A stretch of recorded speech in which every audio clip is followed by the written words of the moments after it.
so much for joining us today on Double T Insider. I'm Taylor Peters alongside Robert Giovanetti. Red Raider football goes on the road last week to start off conference play against number 6 Oklahoma. That was a tough game. Tough place to play, tough atmosphere. When you can do the helmet shuffle game with Heisman Trophy winners, there's a lot of tradition there in Norman, and the Red Raiders just ran into a buzzsaw. And the first thing that Coach Wells did was gave all the credit to Lincoln Riley and that Oklahoma team. There is no mistake why they're the number 6 team in the country. From what I've seen, this may be the best team they've had in the last couple of years, and they are loaded at every position. They seem poised to make a run in the college football playoff. A lot of Big 12 football left, but that was, again, that's a tough opponent to play on the road. Jalen Hurts, one of the top quarterbacks in the country. CeeDee Lamb is legit. I mean, Doug Coleman in that secondary really had their work cut out for him. And Doug really held his own, I thought, for most of the game, and had some big plays there. They were up 14-0. It's tough to come out of that hole, and there was a couple opportunities Red Raiders could get a little bit closer, just weren't able to get over that hump. And Coach Wells told the media afterwards, too, he said, listen, this is a process, okay? We're going to have to make a lot of steps before we're at the point where we're competing against elite-level programs like Oklahoma. And he just kind of said, you know, we're patient and we're accepting where we're at in this part of the process. I got the chance to talk to him a little bit after the game, and he understands. He hates losing as much as anyone. He was as disappointed as any fan or anyone out there, but he also, like you mentioned, he understands what he's trying to accomplish, and he tries to stick to those things as he goes through a game. And a little bit of adversity, too, being without your starting quarterback in Alan Bowman, but you see Jet Duffy go in after 2 possessions for Jackson Tyner. What did you see from Jet? Jet showed a lot of poise against pass rush. We saw a lot of what Jet really does well, which is when the pocket collapses around him, he's able to use his legs to get outside. I think with a week now where he knows he's the guy, I think that's going to help him a lot. And you mentioned it. I mean, he's the guy. Coach Wells was really outspoken about that, and he told the media, and he had mentioned it, that, hey, we know that moving forward, Jet's going to be our guy, and he's going to take the field as a starting quarterback against Oklahoma State. No matter who, though, is quarterback this team, got to get some help from the offensive line. Receivers have to get open. The receivers didn't do a very good job of getting open on Saturday, getting off the line. It was just a tough outing on Saturday. Texas Tech will host Oklahoma State here at home this Saturday at 11 o'clock. Meanwhile, Red Raider soccer last weekend faced off against Oklahoma State to start Big 12 play. Those 2 teams were at the very top of the Big 12 conference. A really good Cowgirls team, and Texas Tech would take them down. Great rivalry that those 2 teams have a tremendous tradition against each other.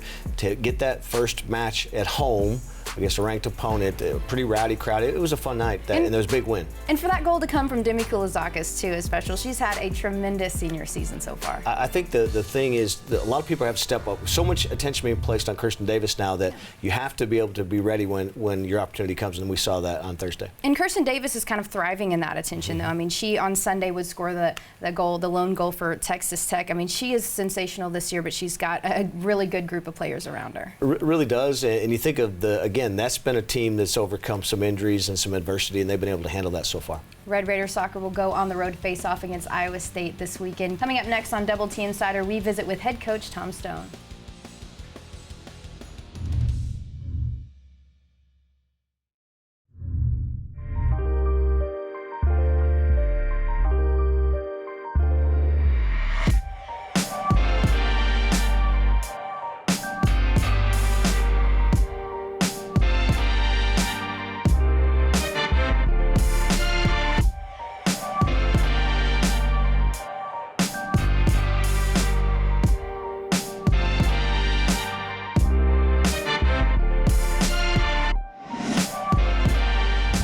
Welcome back into Double T Insider. Coach Tom Stone and Red Raider soccer go undefeated in the month of September. They're really starting to pick up their stride here in Big 12.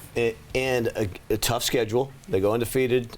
Tough schedule. Tom likes to play that tough schedule, get them ready for Big 12 play. He has this program in a spot that year in and year out, they're going to be right there at the top. And with that win over Oklahoma State, that was back-to-back victories over a top 25 team. And you said he likes to really stack his non-conference slate, but now you get to Big 12 play, and you're playing some of the best teams that you'll play all year. And we saw that, of course, on Thursday night. Yeah, he takes them out to California. He took them to Florida this year. They see some really difficult competition. And so when you play a team like Oklahoma State, like they did on Thursday, that's not going to faze them anyway. And Texas Tech would finish in a 1-1 draw on Sunday against OU, but that doesn't really make a difference in where they're at in conference play as long long as they're continuing to stack those wins up. I know they felt like they let one get away on Sunday, the late goal. They gave up a couple of points then in the standings when that happens, but still a lot of games left on the schedule. You had mentioned that lone goal, and of course it seems right that it would come from Kirsten Davis. She's been so consistent all year for this team. Can't say enough good things about Kirsten. And again, with the injuries that have happened around her, she becomes sometimes the sole focus for the other team to stop defensively, and yet she still manages to thrive in that environment. I had a chance to sit down with Coach Tom Stone about their strong start to conference play. Coach, to be able to open up Big 12 play here at home against a really good Oklahoma State team and come out with a victory, how excited are you for this group just to kind of be able to pick up some momentum against a great team in the first game? Yeah, and they've had our number the last probably 5 or 6 years. We've won 2 in a row now, so we feel good about that. We finally got a win on the road there as well. So the games were just even. They're just so even the last 3 or 4 times, and we were fortunate to score a great goal late. They had their chances, and I think they were the better team in the first half, but we evened it out in the second half, and then Kirsten to Deming was just a tremendous combination and just brought the house down. I mean, it was packed here, it was loud. It was a perfect Thursday night at Walker. You talked about how excited that crowd was, but how elated is this group for Demi, just knowing how hard she's worked and how she's come out and had such a good start to her senior year? It's a great progression. We love it when our seniors are starters. We don't give it to them. Obviously, they got to earn it, but all our seniors are playing, and there are many of them playing the best they've ever played. So Demi's been committed for 4 years, no question. She's reaping the benefits. And that lone goal would come on a great assist from Kirsten Davis, who would then turn around and put up the single goal in that tie against Oklahoma. I know that you would probably say you'd like to be able to finish all your games in regulation, but in the second conference game to be able to get your team some experience in overtime, how valuable do you think that could be? I mean, in retrospect, it'll be valuable because we hadn't had any overtime games, but we wanted 6 points, and we should have been on 6, but we let the best player on their team get free late in the game, and she punished us for it. So there's a lesson we got to learn from, and if we do, that's good because every team we play is going to have at least one of those superstars. Big 12's that competitive. So disappointed in having to get one, but learned a lot from it, and the attitude was great today. And we're not going to hang our heads. You got to get moving, and here comes Iowa State. Yeah, and to be able to go on the road now and face off against an Iowa State team, it's your only match coming up this weekend. And you had mentioned it before, this is maybe not a team that's competing for the Big 12 title, but they are going to be somebody who's going to hold someone out of being in contention for that title. What do you see in Iowa State? Just really well coached, really well organized. Tony knows exactly what he's doing. He knows us well. The games are always tight. We tied him there 2 years ago, so we know what we're getting into. It looks like it's going to be cold already up there, so we look forward to that. But I just think it's a tough game. I mean, you can't look at any team in our conference and not respect the fact that they've got a chance to beat you. And Iowa State is a really tough out on the road. Coach, good luck to you guys on the road this weekend and safe travels as you go to Ames. For Coach, I'm Taylor, and this is Rolling with Stone. Now just one game on the schedule for Red Raider soccer this weekend as they travel to Ames to face off against Iowa State. Still to come on Double T Insider, Coach Chris Beard takes over the studio for Fireside Chat.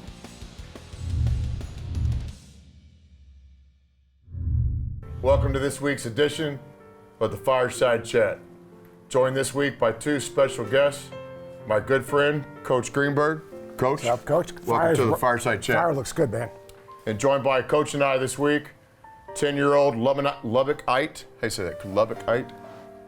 I don't know. Yeah. Harry Bontwell. Harry, welcome to the Fireside Chat. Thanks for having me. You're welcome, Harry. Let's get right to it here, Coach. The reason Harry is gracing us with his presence here is Harry is a great example for the tech students out here. Tech students, first hit of the week here is a little academic advice we're all going to learn through Harry here. Harry, is it safe to say you were an average at best, kind of lazy student last year? Yes, Why is that? because I didn't try hard enough. Yeah. How are things around the house with Mom and Dad when you were underachieving in your academics? My mom was really mad. Yeah. It's not too fun growing up when your mom's mad. No. Yeah. So this became to my attention, Coach, and we try to help everybody here in Lubbock, including the tech students. So we basically gave Harry some motivation. We told Harry, if you make straight A's, we're going to put you on the Fireside Chat. Everybody in his family really doubted, including J-Dub, whether you could pull this off, Harry. But I'd like you to tell the Fireside Chat viewers about your grades. So, just tell them what they are. Yeah.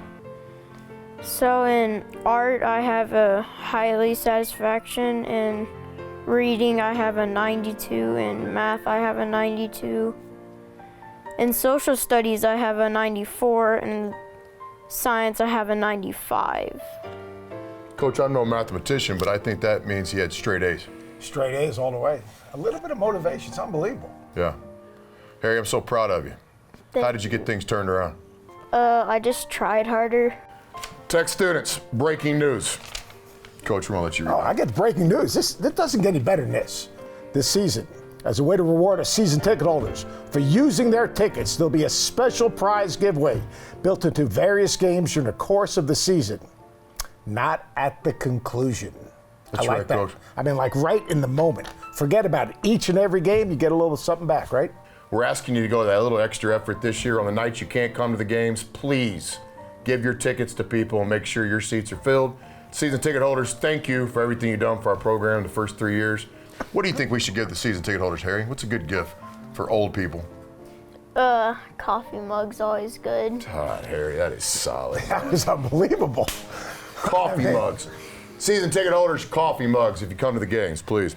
Last song of the week here, my hip hop song. I've really enjoyed listening to Young Thug lately. This song, Hot. Check it out, tech students. Coach, where are you from? Where do you live right now? I live in Avon, Connecticut, the mean streets of Avon, Connecticut. Avon, It's Connecticut. a tough place. If tech students happen to be traveling, they find themselves in Avon, Connecticut, where could they go get a good meal? Maximia, a little Italian joint right on Route 44. Great eggplant parmesan, great salads. Sit outside, sit inside. Don't sit outside in the winter. Not a good look. Eggplant. A little eggplant parmesan. Not overly healthy, but a lot of cheese, extra cheese. Yeah. I'm a big cheese guy. Breaking news. Oh no. Harry, speak real loud. Kentucky guarantee all students who attend all 4 November home games, in addition to the Iowa State home game, will be guaranteed a spot at the Kentucky game. You read that like an A student. By the way, you keep this up, I won't have a job. Yeah. College game day with Harry. Bills is knocking me out the door. Boom, Harry moves in. Tech students, another great schedule this year. Games in Madison Square Garden against Louisville, a home slate that we're really proud of, playing some of the best teams in college basketball. Certainly Kentucky speaks for itself, a championship program with a Hall of Fame coach and great players, a program that we respect, a program that we would like to build ours to mirror one day. Kentucky's coming to Lubbock. It's going to be a huge game for our program. Tech students, I want you to be there. To get a guaranteed spot, you've got to come to the first 4 games or 5 games before that. We'll continue to put the word out about this message coming up into that game. But simply stated, come to all the games, guaranteed a spot on the Kentucky basketball game. In conclusion, I want to thank my friend Coach Greenberg for being on the Fireside Chat today. Thank him for everything he does for college basketball. A lot of respect for Coach. And then also, obviously, Harry here, a guy that was a below average kind of dumpy student. And then he got his life turned around. Now he's on straight A's. He's on his way to probably being an honor graduate here at Texas Tech University one day. Harry, hope I'm still coaching here one day when you're a student. A lot of things go into that, though. They got a quick trigger in college basketball these days, don't they, Coach? Things Look get at away me. from you. Exactly. Harry, I hope you're paying attention. There's all sorts of life lessons. Tech students, hope you're paying attention. Hey, in conclusion today, on a much more serious note, I know we have a lot of fun here on the Fireside Chat, but there's a lot of things more important than basketball. We lost one of the all-time great players in Tech history recently, Andre Emmett, a guy that I had the privilege and honor to coach for 3 years, a guy that I consider a friend, a guy that I respected as a son, as a father, as a basketball player, but more importantly, a human being, was changing lives in Dallas, Texas. A tragic death. I don't understand these things. This is where faith kicks in, but I want to have a special shout out to Andre Emmett's family, and I want to thank all the Tech students that have been coming by the office this week asking how they can get in touch with Andre's family. And the Emmett family out there, we're praying for you and we're thinking about you. Andre was a special, special person. We all know we'll be reunited with him soon in the next life. Tech students, thanks again for watching this week's edition. Look forward to seeing you guys on campus this week. Let's continue to support the fall sports. Big football game this weekend. I want to thank you guys for everything you do, and guns up. To watch the entire Fireside Chat, visit TexasTech.com or download the Texas Tech TV app on Apple TV or Roku. Stay with us. We'll be right back.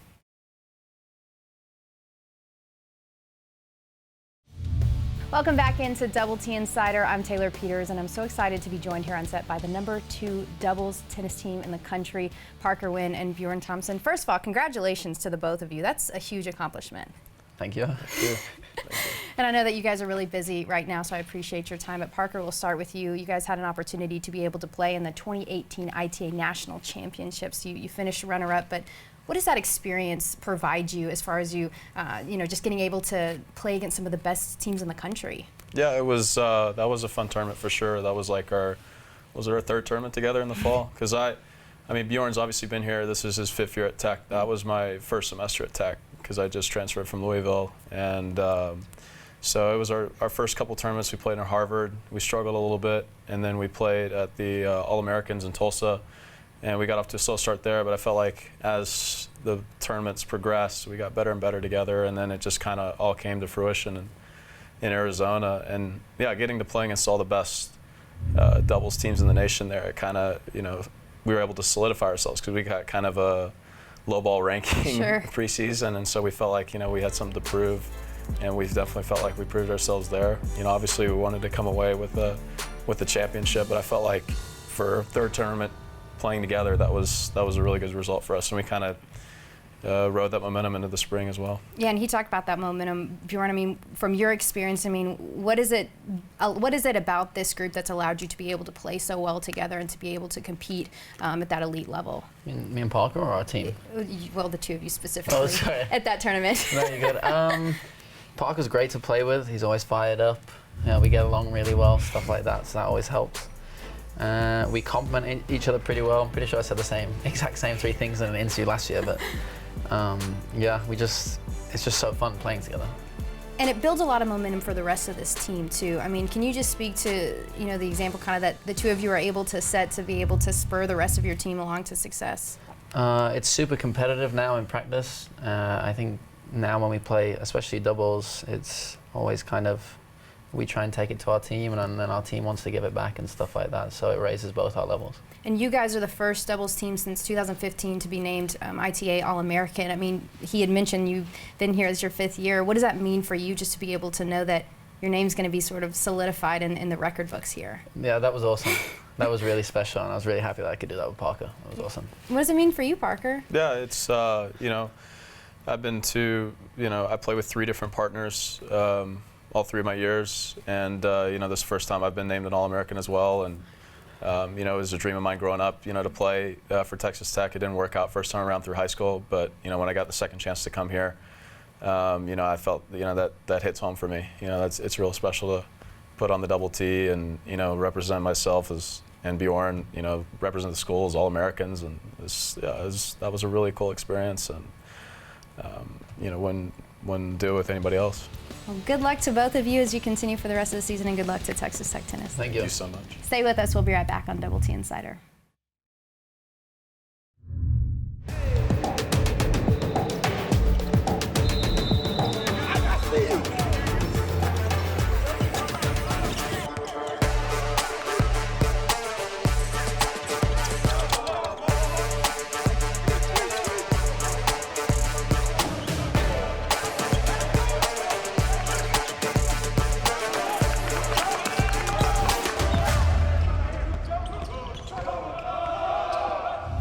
Welcome back into Double T Insider. It's officially October and basketball season is quickly approaching. Both teams on the floor practicing. I'm very excited, obviously, coming back to see what the men can do, coming off their national championship game appearance, but also now with Marlene Stallings, you've got Brittany Brewer, had such a great summer, and the new players there, and what kind of changes we see with Lady Raider basketball. So many new changes for the Lady Raiders and a lot of new faces for the men's team too. So excited for basketball. But right now, it's football season. Red Raider football will host Oklahoma State this weekend here inside Jones AT&T Stadium, 11 o'clock kick. And Texas Tech volleyball returns to the United Supermarket Arena Sunday at 1 o'clock, hosting TCU. That's all of our time for now. Thanks so much for joining us on Double T Insider. For Robert Giovanetti, I'm Taylor Peters. We'll see you next week.